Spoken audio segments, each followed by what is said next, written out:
Hello friends, Shashi Agarwal channel के अंदर मैं doctor Shashi Agarwal welcome all explain और discuss the nature and scope of managerial और we could say business economics. इसको हमने एग्ज़ाम के अंदर किस तरह से अटैम्प्ट करना है, how to attempt in the examination, meaning of managerial और business economics, definition of managerial economics, then we have to write the features and nature of managerial economics, scope of managerial economics।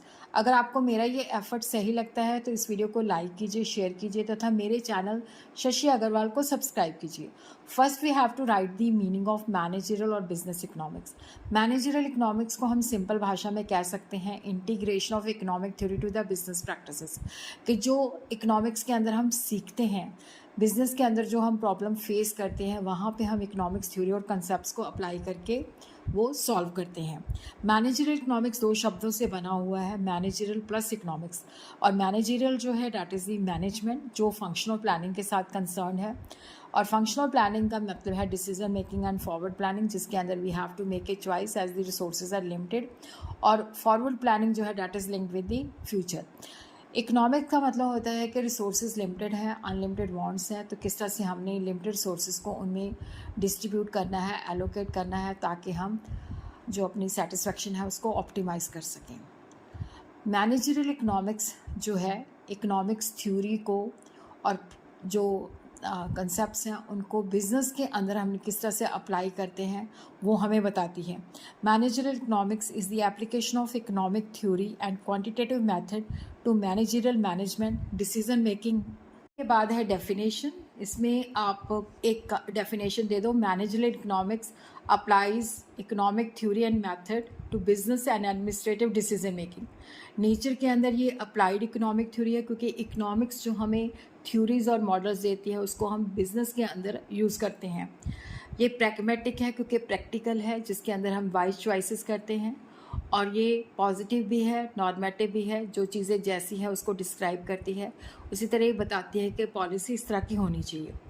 और ये multi disciplinary है क्योंकि काफ़ी सारे subjects से इसके अंदर कंसेप्ट्स आते हैं, जैसे सोशियोलॉजी है, ऑपरेशन सर्च है, मैनेजमेंट साइंस है, मैथमेटिक्स है, स्टैटिस्टिक्स है, एक्सेट्रा। और ये अप्लाइड साइंस है क्योंकि हम इसको प्रैक्टिकली यूज़ करते हैं। फीचर जो है ये माइक्रो इकोनॉमिक्स इन नेचर है क्योंकि हम बिज़नेस की प्रॉब्लम को सॉल्व करते हैं। इसको हम थ्योरी ऑफ फॉर्म भी कह सकते हैं, लेकिन हम मैक्रो इकोनॉमिक्स को भी इग्नोर नहीं करते। ये पॉजिटिव इकोनॉमिक्स भी है और उसके साथ नॉर्मेटिव भी है, और इकोनॉमिक थ्योरी को बिज़नेस के साथ लिंक करती है। ये कंसेप्चुअल भी है, जिसके अंदर हम वेरिएबल्स को स्टडी करते हैं, उनका रिलेशनशिप स्टडी करते हैं। इसके अंदर हम इंडिविजुअल को स्टडी नहीं करते, जस्ट बिजनेस को स्टडी करते हैं। Then we have to give the scope of business और मैनेजरियल इकोनॉमिक्स, डिमांड डिटर्मिनेंट, जिसके अंदर हम फ्यूचर के लिए डिमांड को फोरकास्ट करते हैं। कंज्यूमर बिहेवियर को स्टडी करते हैं कि वो डिमांड क्यों करता है। थ्योरी ऑफ प्रोडक्शन और प्रोडक्शन डिसीजन, जिसको हम थ्योरी ऑफ फॉर्म्स भी कह सकते हैं। थ्योरी ऑफ प्रोडक्शन के अंदर हम इनपुट और आउटपुट का फंक्शनल रिलेशनशिप भी स्टडी करते हैं, किस तरह से हम इनपुट्स को कंबाइन करके मैक्सिमम आउट बना सकते हैं। शॉर्ट पीरियड के अंदर रिटर्न टू फैक्टर होता है, किस तरह से हम optimum size of the plant, size of the total output and amount of capital and labour determine करते हैं।